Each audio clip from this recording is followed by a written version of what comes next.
Well, I came here, probably the furthest, but you're sitting in the hottest part. And so I think you're to be congratulated for even coming back for another day of this. So thank you for that.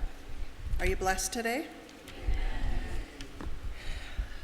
So I'd like to start out, as we did yesterday, with a brief video that illustrates part of the forgiveness issues that we consider. We'll get started with that right away.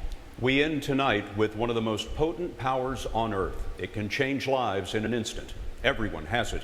It's the power to forgive. Watch it now in action in Steve Hartman's Assignment America. Thank you, Lord. In a small apartment building in North Minneapolis, a 59-year-old teacher's aide sings praise to God for no seemingly apparent reason.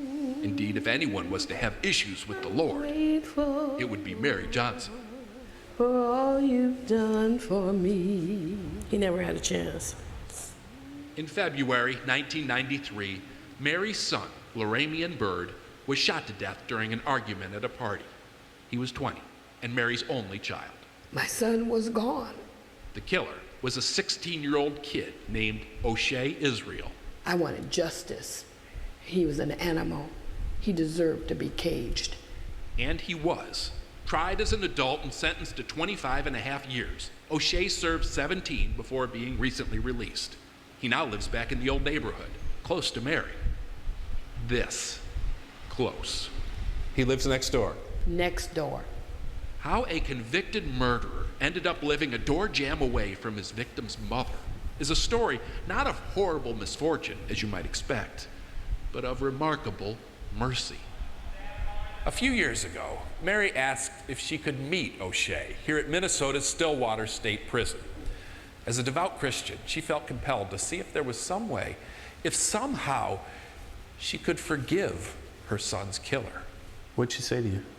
I believe the first thing she said was, look, you don't know me, I don't know you, let's just start with right now. And I was befuddled myself. O'Shea says they met regularly after that.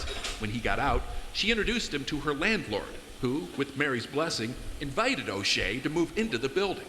Today, they don't just live close, they are close. Clearly, Mary was able to forgive. Unforgiveness is like cancer. It will eat you from the inside out. It's not about that other person. Me forgiving him does not diminish what he's done. Yes, he murdered my son, but the forgiveness is for me. It's for me. For O'Shea, it hasn't been that easy. I haven't totally forgiven myself yet. I'm learning how to forgive myself. And I'm still growing towards, trying to forgive myself and what it is I've done. To that end, O'Shea is now busy proving himself to himself. He works at a recycling plant by day and goes to college by night. He says he's determined to pay back Mary's clemency by contributing to society. In fact, he's already working on it, singing the praises of God and forgiveness at prisons, churches, to large audiences everywhere. Forgiveness is a powerful thing. I'm grateful. Which explains why Mary can sing her praise of thanks to her audience of one. Steve Hartman, CBS News, Minneapolis. For all you've done for me. Wow is right. Yesterday we talked, didn't we, about decisional forgiveness, which is what she decided she needed to do, but do you see how many years it took her to do that? Emotional forgiveness came afterward, and clearly she's been able to do the emotional forgiveness. But that's a process. And like we said yesterday, God expects us to do decisional forgiveness and to be committed to doing the emotional forgiveness so we can move on in peace without having the grievance be the central core of our entire existence. Does that make sense? Can you see it with Mary? Take a look at some of these thoughts about forgiveness. Vengeance is a twisted form of intimacy. You know, the old Greeks said, if you're killed by a good man, it's a good death. I don't care to test that, but that's what was said. When we don't forgive, we're signing a blood oath to chain ourselves, our identity, our emotions to an enemy for the rest of time. So as she said, it's for her. God expects us to forgive, but when we don't let go, we are forever chained to the thing that we keep returning to. We avoid forgiveness because we don't want to face our sadness, shame, and vulnerability from the wounds. We talked about that yesterday too, didn't we? And it's significant sadness, shame, wounding that we experience. Anger is that process that cauterizes our wounds and allows them to heal. I've had people say to me, I feel much stronger when I'm going to a job interview if I can get angry in the car. Angry in the car? Yes, because if I can be angry in the car, then I feel strong. Well, you're not going to be angry to your new boss, no, but at least I have some adrenaline going and I feel strong. We don't like feeling sad because it makes us feel washed out. And this is why we do what we called yesterday thoughtless forgiveness. Kiss your sister, okay, done. Don't have to think about it, but boy, did she hurt me. So we have to remember that anger is necessary many times. Forgiveness is right when waiting for what we're owed comes at too high of a cost. And it's been said that unforgiveness is like drinking poison and waiting for your enemy to die. It's exactly what it is. He who is devoid of the power to forgive is devoid of the power to love. If we want to share the heart of Christ, I think that's kind of an important statement, don't you? Without forgiveness, life is governed by an endless cycle of resentment and retaliation. Yes, it is. Forgiveness is a sign that the person who has wronged you means more to you than the wrong they have dealt. Unforgiveness is like debris. If you continue to pile them up, your mind will be occupied with the unwanted, and there will be no space for the needed. These are all just wise statements that have been said about forgiveness and unforgiveness. Yesterday we said that when you don't do the emotional work of thinking about what experience you had and counting the cost and itemizing what that was like for you and what it actually impacted you with, it's like walking around with undigested food in your mouth, unchewed food, and you keep it there because you're not willing to swallow it. Remember that? Which is a really yucky thing to think of. But we know people who are like that. Every time they open their mouth, there will be some grievance story about someone who did something to them. So just to remind you of what we talked about yesterday, decisional forgiveness is pre-forgiveness. We decide based on our theology, we will forgive because Christ willingly, graciously forgave us. And so we also are committed to forgive. And so we make this decision. It's not dependent on whether someone apologizes or feels sad or ever recognizes how they hurt us.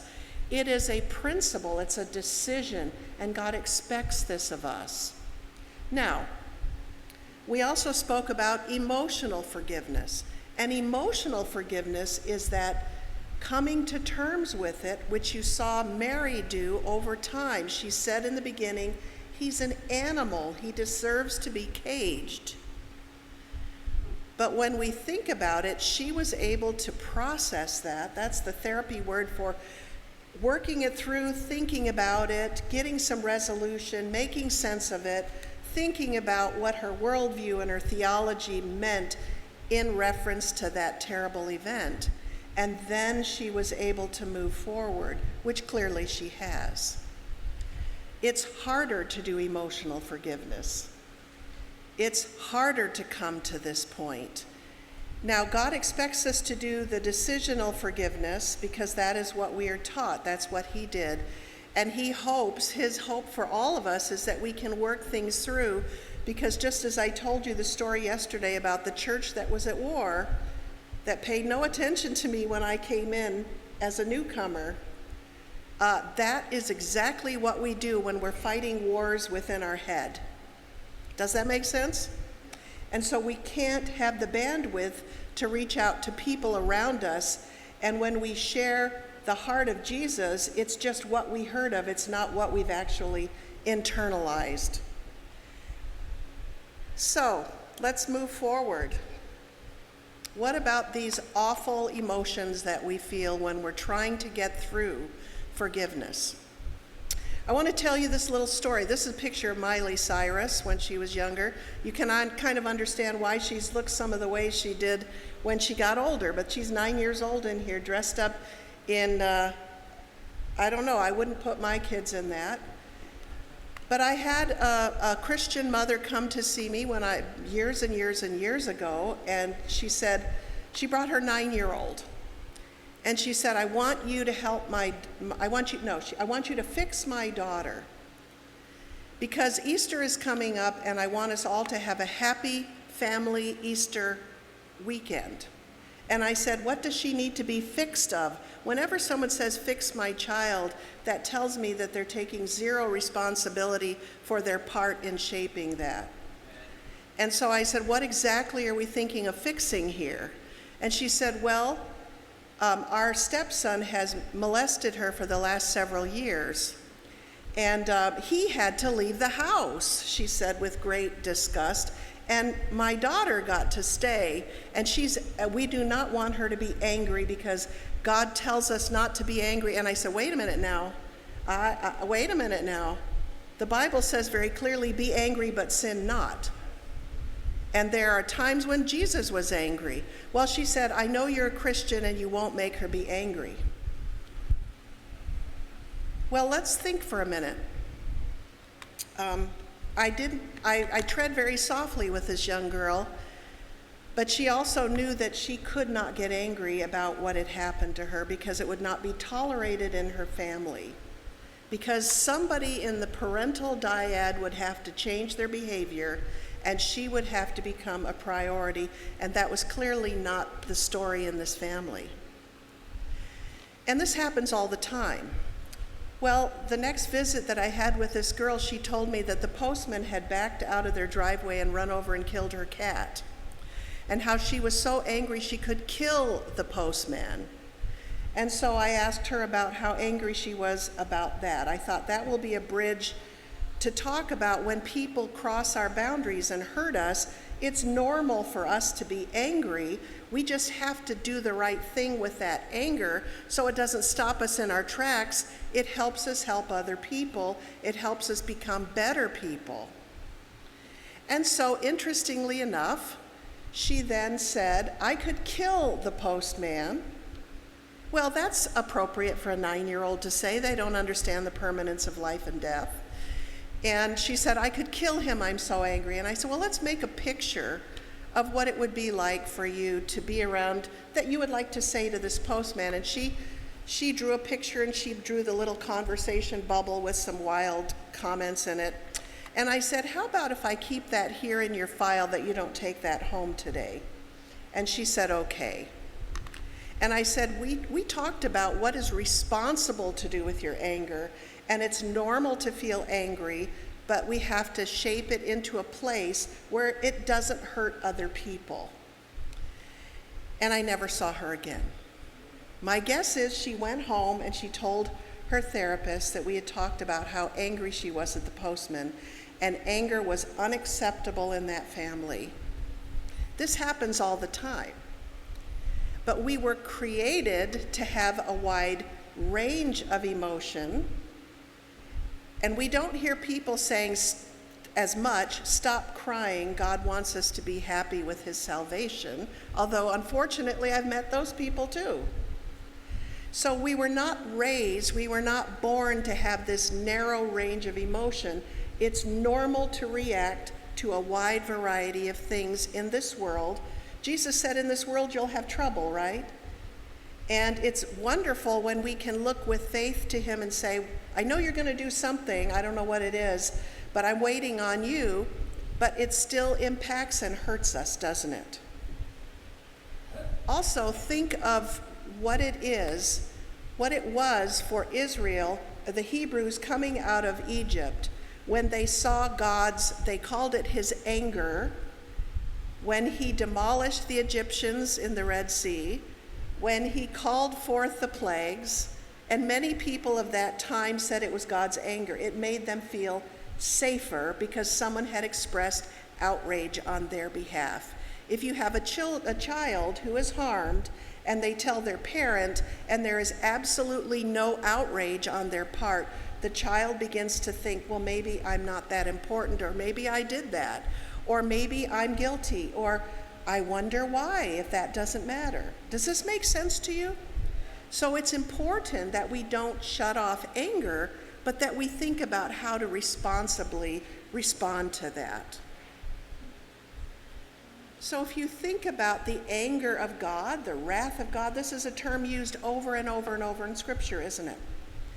And sometimes that was the mindset of those people, and other times it appeared that it was anger on God's part. We know that it is an emotion, but we do know that we're to put away all bitterness and anger and clamoring and lift holy hands without anger. So how do we put all that together? I think that Ellen White did this really beautifully with this statement.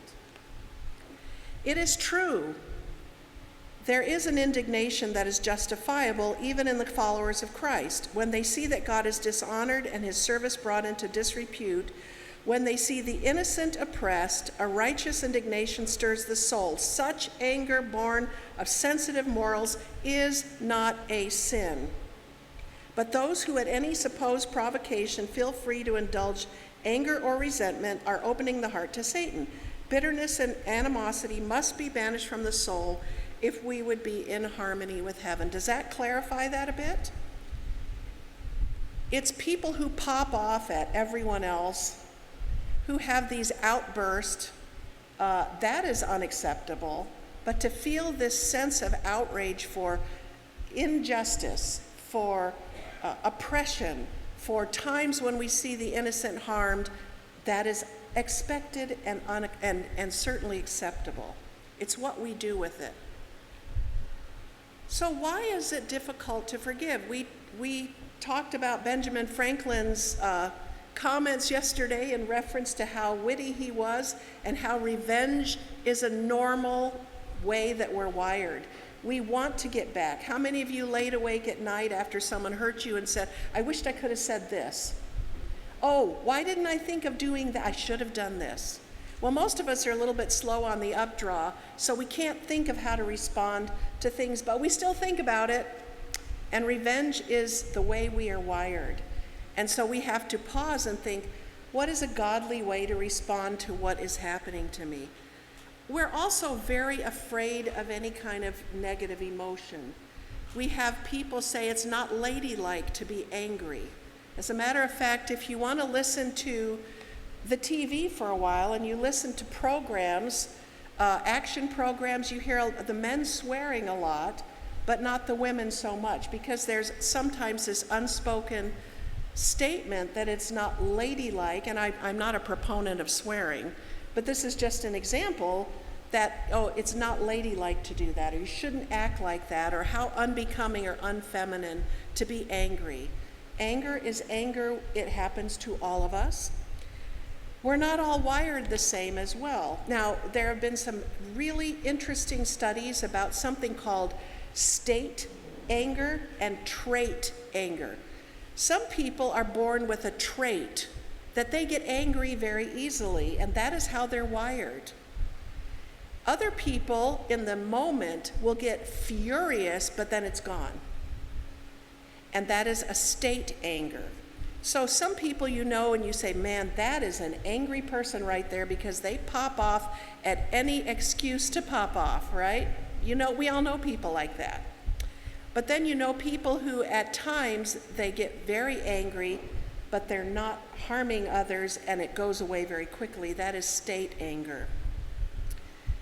We also tend to personalize the offense. And what that means is, this happened to me because of something I did or who I am. I had a house full of, I had several families with me one time for Thanksgiving, And the grandmother was wanting to sit next to the 4-year-old, and I didn't have enough chairs. And I pulled in the piano bench and the organ bench and the study seat and all, the folding chairs, until people were almost like this at the table trying to reach the food. And I said to the grandmother, would you be okay sitting next to the child on the bench because she wants to sit next to grandma? Yes, I would. I'd love to sit next to her. So she sat next to her. Well, it was interesting that a good month later, this person, in conversation with this person, they said, we're never coming to your house again. And I said, what? Yes, because you are so rude and thoughtless that you would put me on a piano bench with the back that I have. And I said, I asked you. And you said it was fine. Well, you know I have a bad back. No, I actually didn't know you had a bad back. You look fine to me. And so that was not me. That was that person, that grandmother.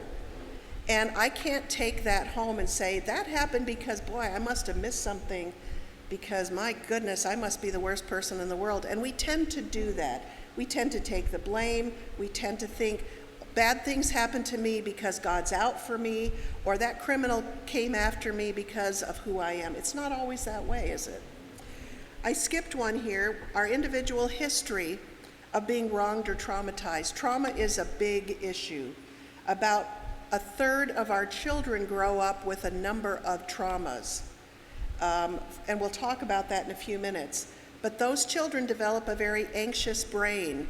And so when things happen, they go from 0 to 100 with their emotions, and they also have a very difficult time regulating their emotions, and they have very difficult time disconnecting what happened back then with what's happening now. It's a type of post-traumatic response. So somebody who has had these experiences is not going to do as well if someone cuts them off. They're going to feel all the history of all this stuff that's happened, and it will come up. Does that make sense? So we have to pay attention to that.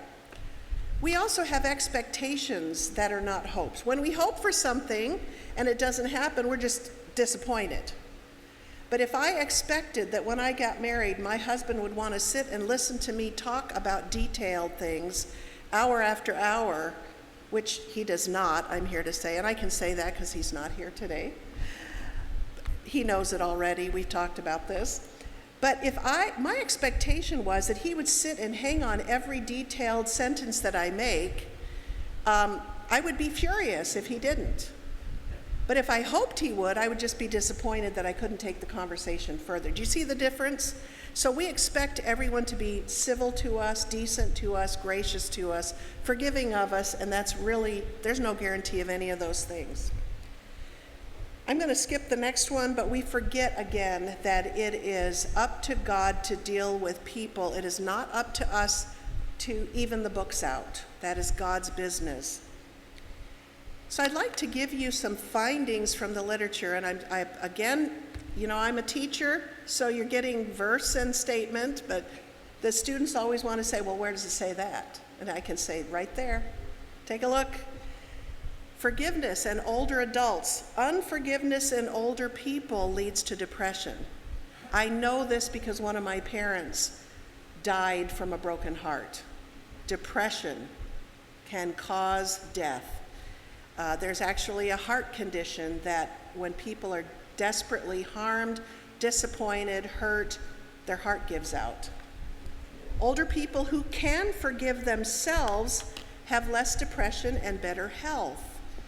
When you have a better way of thinking about this, and we'll talk more about how to forgive yourself. On that note, my husband said, remind those people in that room today that if they don't they need to drink water, and that if you don't tell them to drink water, you won't forgive yourself. Well, I said, I don't know if I want to say that. Less aggression, better impulse control, more likely to feel part of a community, better recovery from hurts in general when you're more forgiving. When you're aware of your own past how many of you are aware of your own irresponsible past behavior? Yeah, some of you have lived the straight and narrow, obviously, but not all of us have. And that doesn't mean we've been some renegade out in the street. It means that everybody makes mistakes, and we all do things that we hope will not be public knowledge. As my pastor says, there are some chapters in our lives' story that we don't want to read aloud. And that's true. So we have things that we really don't care to tell everybody else about, but when we're aware of those, we're much more likely to look at someone else and say, this will probably be their chapter they don't want to read aloud. And we extend grace to them. Unforgiveness is associated with toxic anger. And toxic anger is that contaminating thing where you feel like you could just blow your stack at any point for any issue. When people forgive, their stress goes down. Did you know that you actually have a bodily change? Your hormones change when you're able to forgive. Did you know this? The stress goes down. There's a stress hormone called cortisol, and it gets in our bloodstream.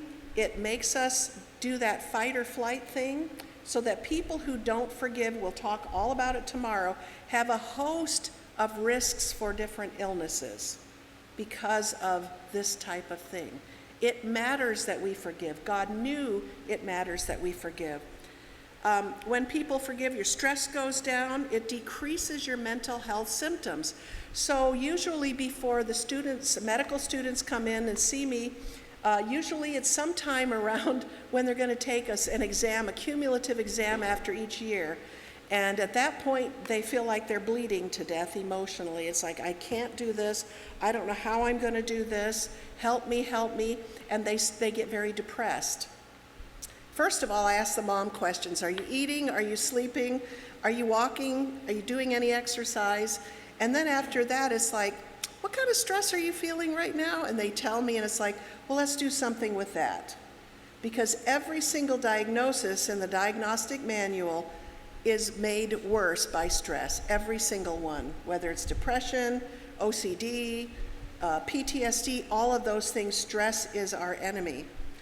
Praying for your partner decreases your desire to retaliate. So we know people that have these big knockdown, drag-out arguments. Hopefully it doesn't ever get physical, but you have these arguments, and then one goes to bed, storms off to bed, and the other one sits in the living room, and the only comfort they can get is daydreaming about how they're going to divide up the furniture.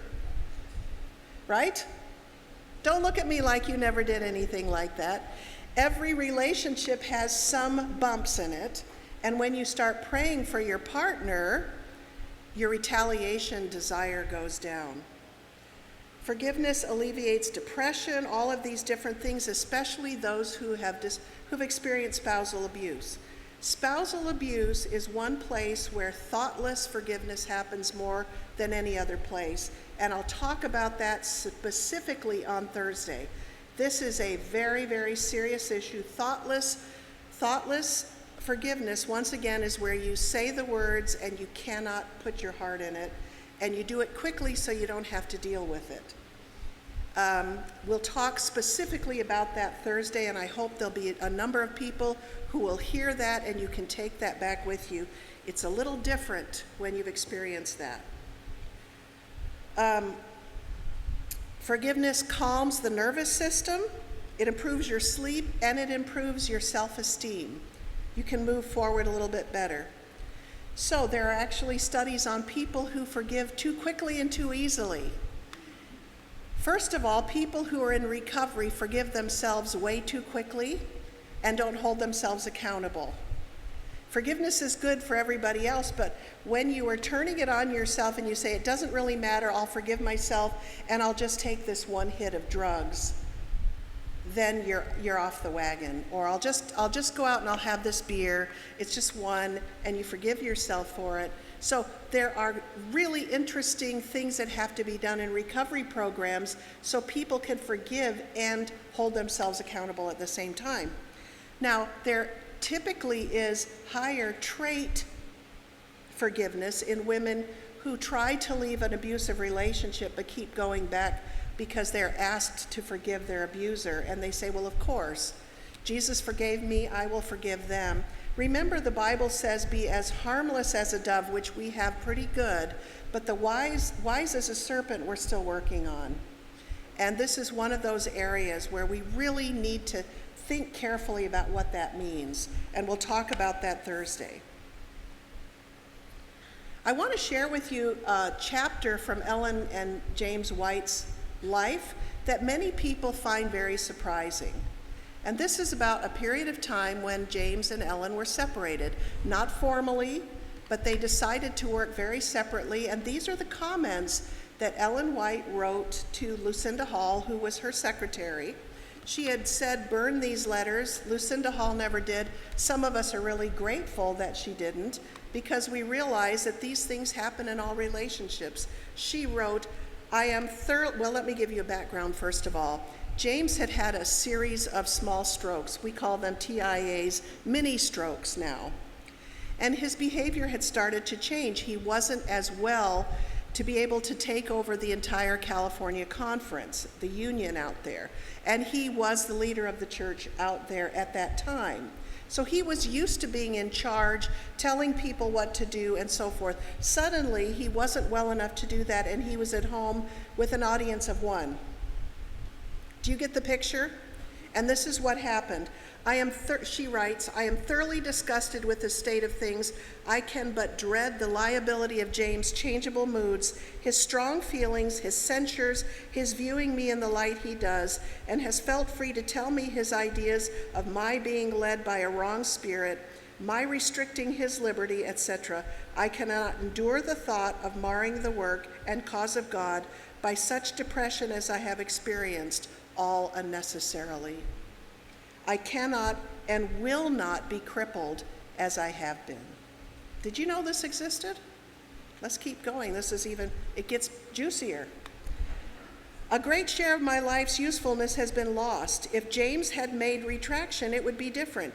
He has said we must not seek to control each other. I do not own to doing it, but he has, and much more. I never felt as I do now in this matter. I cannot have confidence in James' judgment in reference to my duty. He seems to want to dictate to me as though I were a child. Tells me not to go here. I must come east for fear of Sister Willis's influence, or fearing that I should go to Petaluma, etc. I hope God has not left me to receive my duty through my husband.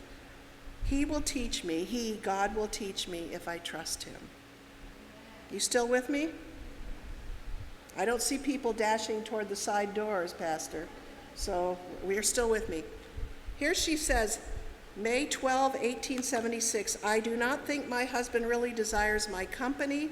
He would be glad for me to be present at the camp meetings, but he has such views of me, which he freely has expressed from time to time, that I do not feel happy in his society, and I never can until he views matters entirely differently.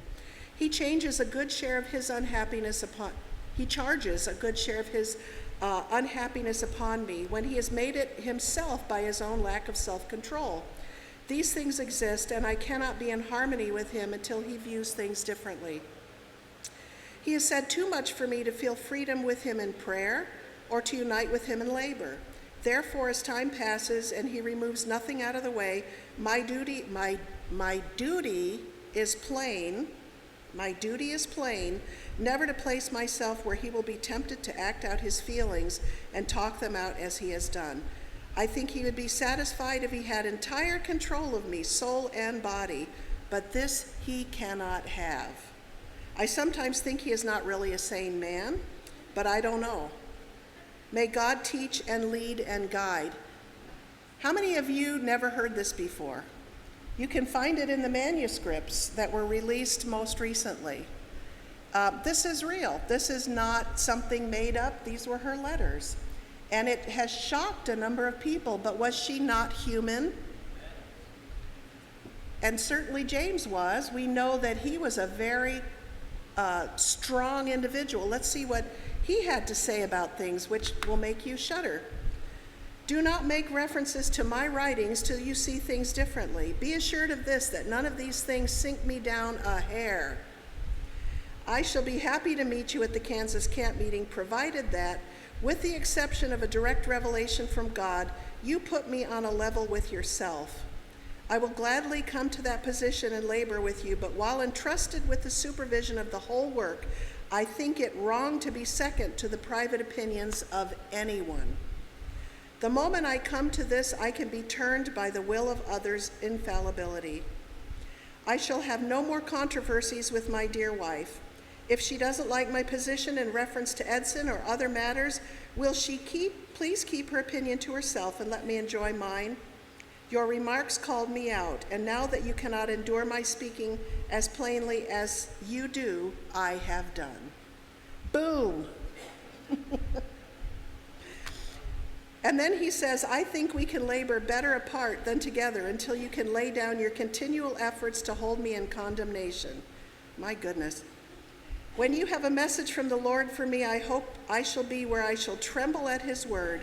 But aside from that, you must let me be an equal, or we had better work alone. Don't be anxious about my dwelling on disagreeables anymore. I have them all in my heart.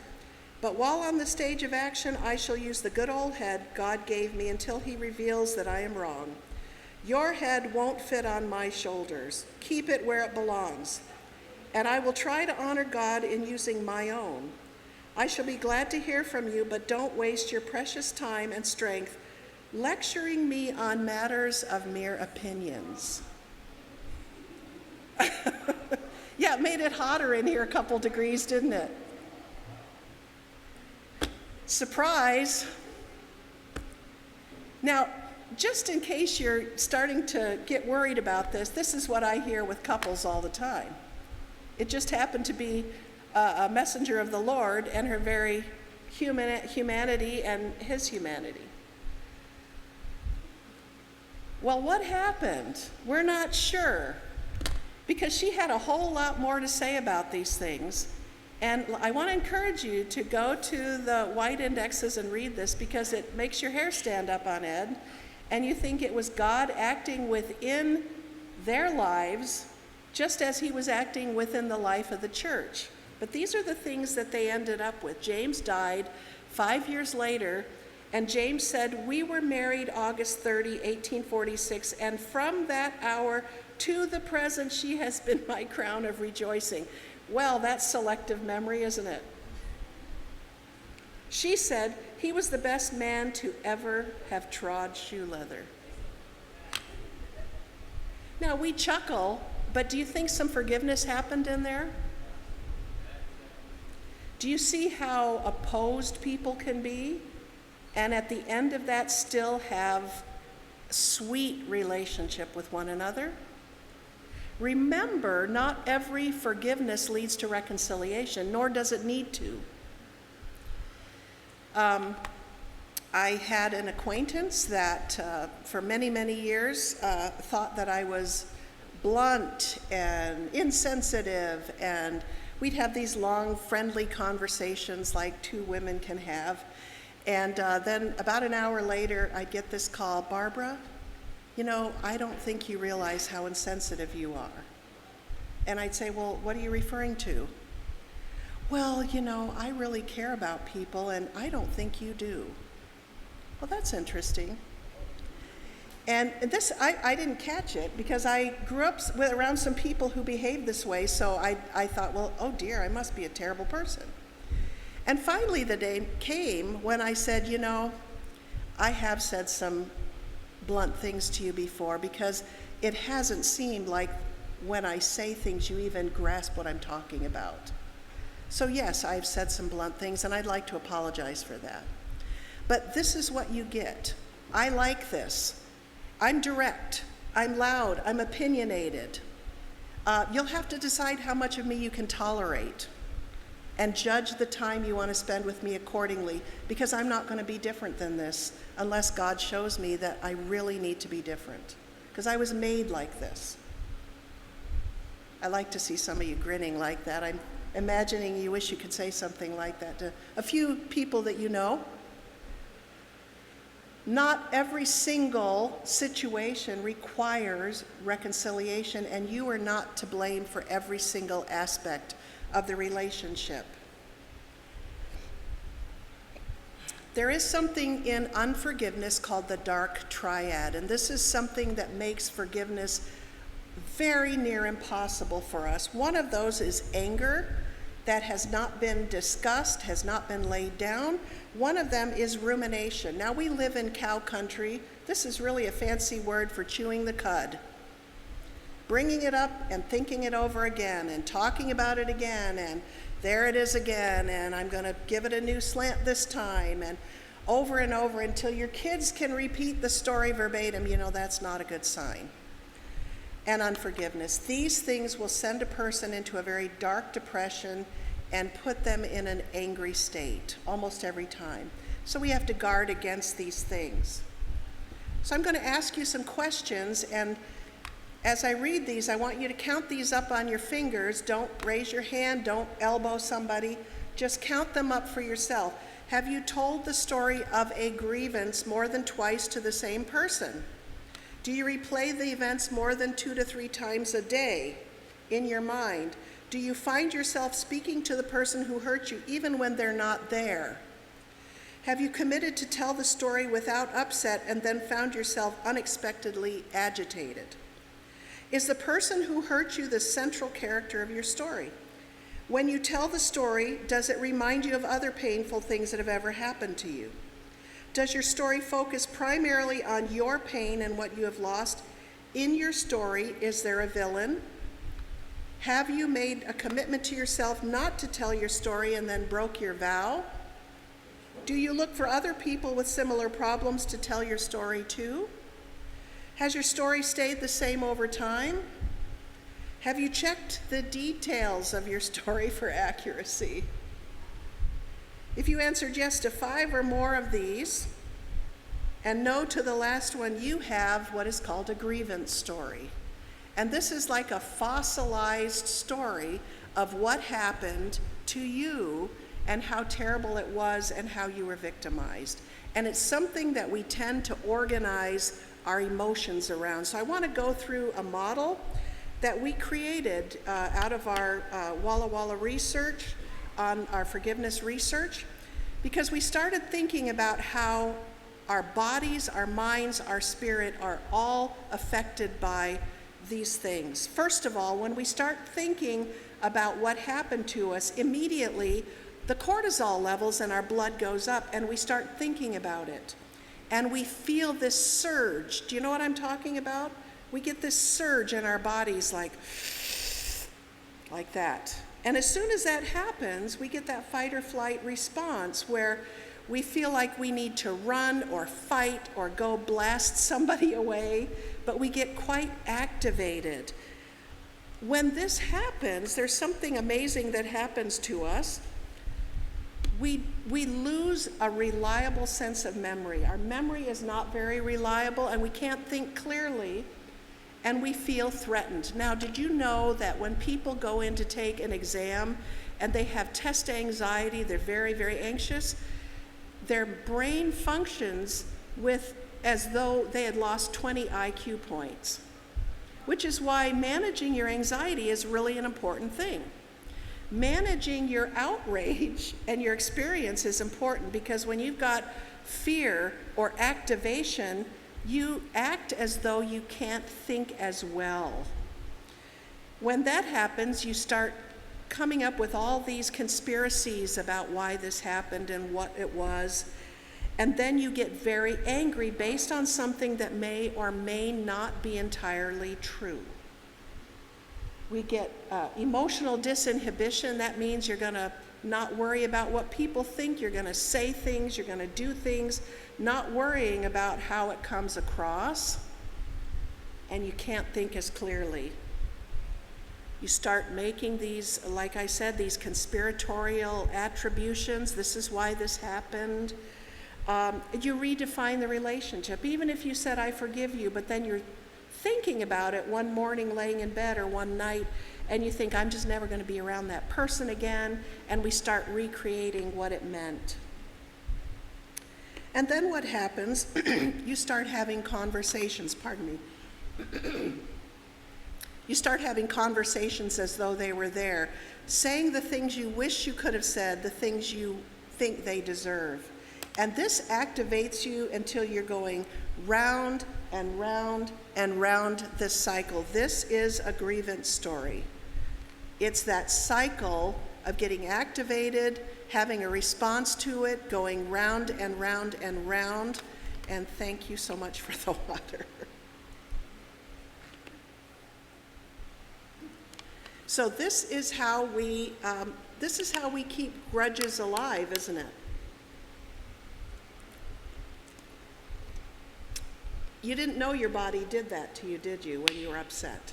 We kind of feel it, but we don't know that it actually keeps us from forgiving further.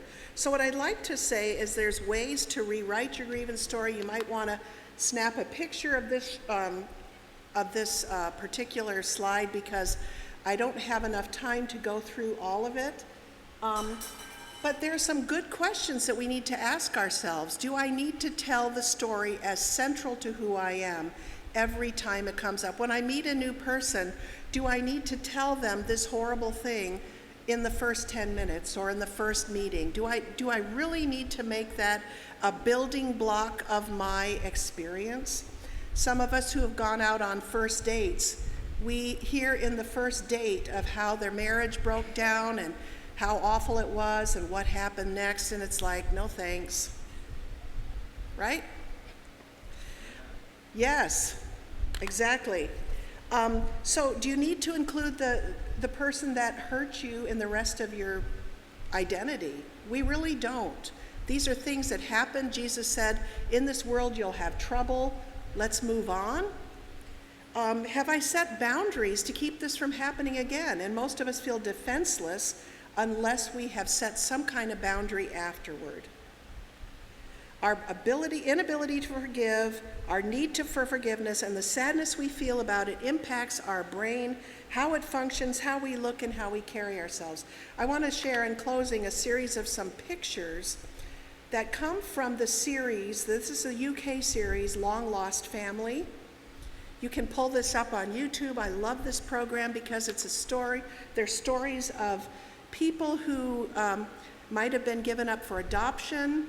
Their parents, their birth parents are looking for them, or they have been looking for their birth parents, and how they're finally reunited. But in the meantime, they wonder, was I abandoned? Did no one want me? And the stories are compelling. But I want to share with you some of these pictures. If you look on the left, this is a mother who gave up a son. And you see the stress on her face. You see the stress on the son's face when he's talking to someone who's trying to find his mother. And you can see it on their faces. And then they find out in the center that actually they were looking for each other. And you see them start to get a softening around their face. And here on the right, when they're reunited, look how different they look than the people. Can you see the difference? Here's another one that I find just amazing. The woman on the top left corner was looking for her mother, who is the woman down in the left-hand corner. And she grew up as a biracial woman in London, and it was very difficult in those days. And she always wondered, was I given up because I'm biracial? Does my race, does who I am not matter? And there were a lot of questions and tremendous pain. And the mother felt like, I can't give them a life that they should have. I'll be a white mother with biracial children. I don't think I can give them everything needed. They were all devastated. You can see that on the left side there of their facial expressions. And then they find out that there were two girls and they meet each other, and how warm that was. Look how different they look on this side of the screen. Can you see the difference? Does it make sense to you that we carry a lot on our faces that we're unaware of? That when you are actually brought to peace and forgiveness, that it shows on your entire person. One last one, a father who found out that his girlfriend was pregnant, and she didn't even know who he was. She didn't know. She said, I just want to know who he is. He was confronted. They made up for this. They met together. And you see how he asked for forgiveness. She granted that. She said, you have nothing to worry about. And you can see the expressions brightening immediately. This is not just a fluke. This is I've seen this happen in my therapy office over and over and over. When you see people meet and ask forgiveness and get that relief because they've been carrying this for all these years, it just fades away and they feel so, so different. Look at the difference again. Can you see it? Can you understand why our emotions are very much tied up with what goes on with us? So the take home from this is we have work to do. The work we need to do is to pay attention, to do that emotional work. So as I said yesterday, we're not walking around with a mouthful of unchewed food that has been undigested. We're not walking around with experiences that have never been dealt with, because it shows on us. People look weighed down. They look distraught. Whenever I teach a class and I talk to my medical students about depression, I can look out in the room and pretty much guess who is struggling, because we wear that on our face, right? You can tell who's anxious. We wear that on our face. We wear it on our person, how we carry ourselves.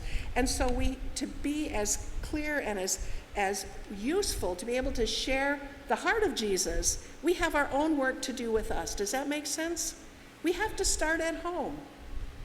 And that means processing things that have stayed with us that we can't get rid of, asking God to forgive us for those things we haven't asked about, etc., and being able to move forward.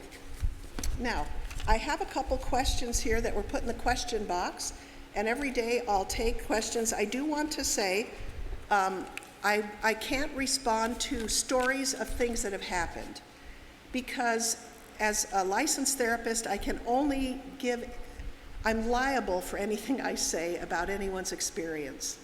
But I can talk theoretically about things. Does that make sense? So I can talk theoretically about things, but I can't say, oh, clearly this person is jealous or any other thing that I think. But yesterday a question came in. We were talking about doing grief work. And I do want to say something more about this. This was an excellent question, because I said when we process things and we face all those negative emotions, we call that grief work. We weep, we journal, we get angry, we process that.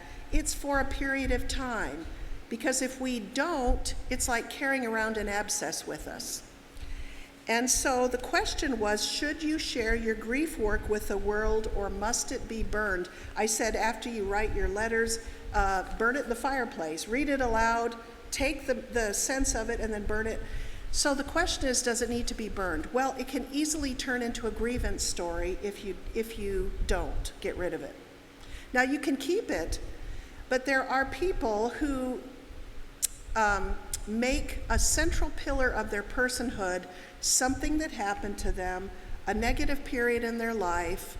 And sometimes we see this with 12-step programs, people who are able to move on and give back, but to say, look, I experienced these things, but I have moved beyond that, and I'm aware of my tendency, but I've moved beyond. They're not creating this as, this is who I am for the rest of my life, and I have no other identity. We have to be careful of that, because if I consider that I am victimized by someone, and that is going to be where I plant my flag, everyone else is going to have to hear that. So we have to be careful with our grief work. It's not the thing to pull out at prayer meeting and share with the church. It's not the thing to even, maybe you share it with one person, but it's not the thing to share widely, because otherwise you get activated very quickly as you're thinking about that. It's enough for you to go back and read it and say, yeah, that's how I felt.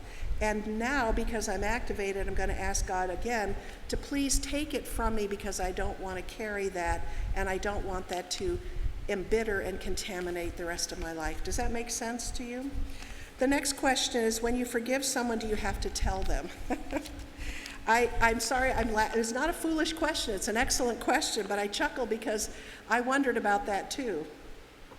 Because there are some people I've forgiven that I don't ever care to see again, because I consider them quite toxic people, and I know the way their brains work, and I know that they will say and do things for my harm. So if I were to say, there's a couple ways to say things too. You could say, well, you know that terrible thing you did to me? And immediately there, I did not, and then you got a fight on your hands. So avoid that. But sometimes if you're in a close relationship with someone and they say, this was really hurtful that you did this to me, or I'm sorry that I did this to you, and you say, I forgive you for that. I don't want that to be between us. That's perfectly fine. But when it's retaliatory, when someone's done something to you, you will show it by how you carry yourself. You will show it by how you interact with them that you have forgiven them. Does that make sense? By being gracious, but having a boundary that you're going to be gracious, but you're not going to invite them to go to lunch with you, maybe. And that is perfectly acceptable. Another question came in that was more of a story about feeling that they had done something egregious and they felt that they should ask forgiveness. Again, think of the person that I put on the piano bench and how I was oblivious to the fact that that person had told me that it was perfectly fine, and then they blamed me for it later. I don't think that, if people don't tell you what has offended them, you can't self-correct. And I think as Christians, we do a very bad job of going to someone and saying, can I just share with you that this was really hard? I'm not sure what was happening. This was very hard for me. I'd like to, I'd like that feeling not to be there. Can we talk about that? Could you say something like that to someone? And a lot of Christians do not do that. And we just say, well, we're just going to pass it by. But that person never gets the chance to self-correct. And they will most likely do those things over and over without realizing that they're walking over a booby trap every time they say or do those things. Does that make sense? So we have to give feedback, but in a spirit of grace, non-accusatory, or as the researchers say, come closer to that person and say, this is what happened. I'm really interested to know what your thinking was or what that was like for you. What that was like for me, I felt really bad about that. Please don't do that again. It pushes these buttons for me. Oh, I'm sorry. Or they'll say, well, you've got problems. And you can say, well, I hear you, but let's not do that again. And there's nothing unchristian about that. So I've spent my time, I've gone over probably, 2 minutes. Can you forgive me? Yes. Thank you. So, I won't have, just don't let it happen again. Right, I'm so sorry you're sitting here suffering in the heat, but it looks like it's time for us to have a drawing.